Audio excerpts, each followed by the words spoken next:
BNP কিন্তু ঘুরে ফিরে সবাই একটি কথাই বলে, বিএনপি মোটামুটি মধ্যপন্থী।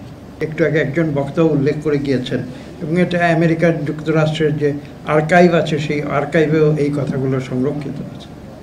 কথাগুলো হচ্ছে এই যে প্রায় প্রতি রাতে,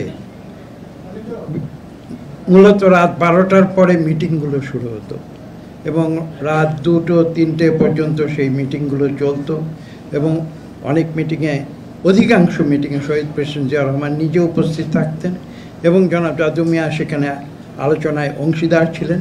এবং সেখানে একটি মাত্র ইস্যু ছিল, ইস্যুটি কি, যে কীভাবে সেই সময়ের বাংলাদেশকে গণতন্ত্রের পথে ফিরিয়ে নিয়ে যাওয়া যায়। আজকে সেই সময় থেকে দীর্ঘ প্রায় 50 বছর পরে এসে আমরা কিন্তু সেই একই প্রশ্নের পর্যালোচনা করছি, কিভাবে গণতান্ত্রিক প্রক্রিয়ায় ফিরে যাওয়া যায়। কাজে আপনারা বুঝতে পারছেন যে কি গুরুত্বপূর্ণ একটি ভূমিকা জনাব জাদু মিয়া সেদিন পালন করছিলেন। এবং সেটাই ছিল আমেরিকান যুক্তরাষ্ট্রের তাদের যে বহির্বিশ্ব, তাদের যে কূটনীতি, তাদের যে এই অঞ্চলের যে রাজনীতি, সেই অঞ্চলের রাজনীতির উপরে তাদের যে পর্যবেক্ষণ, সেই পর্যবেক্ষণের মাধ্যম ছিলেন জনাব মশিউর রহমান জাদু মিয়া। তার মাধ্যমে তারা প্রতিটি রাত্রে কি আলোচনা হচ্ছে সেই আলোচনাগুলো তারা সংগ্রহ করতেন। কারণ আমেরিকা যুক্তরাষ্ট্র তখন যে এই অঞ্চল তথা এই গ্লোবাল যে তাদের পলিটিক্সের যে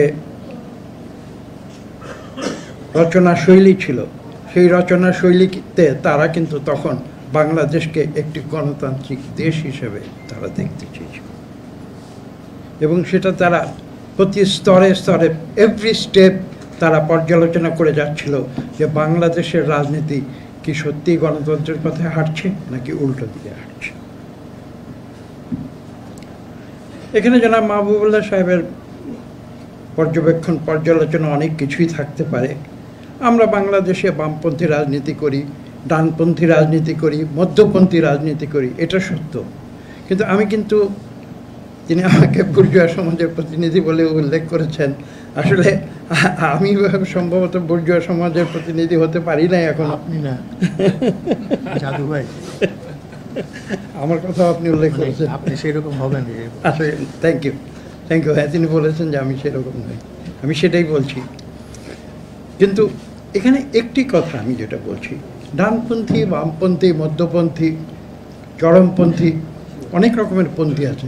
কিন্তু বিএনপির যত সমালোচনাই থাকুক, বিএনপি কিন্তু ঘুরে ফিরে সবাই একটি কথাই বলে, বিএনপি মোটামুটি মধ্যপন্থী। এবং এখানেই কিন্তু আমি মনে করি যে বিএনপির গ্রহণযোগ্যতা। এবং এই মধ্যপন্থীর পেছনে বিএনপির আরেকটি উদ্দেশ্য আছে, সেটা হচ্ছে আমরা যতটুকু বিশ্বাস করি, আমরা বলি যে আমরা কিন্তু গণতন্ত্রে বিশ্বাস করি।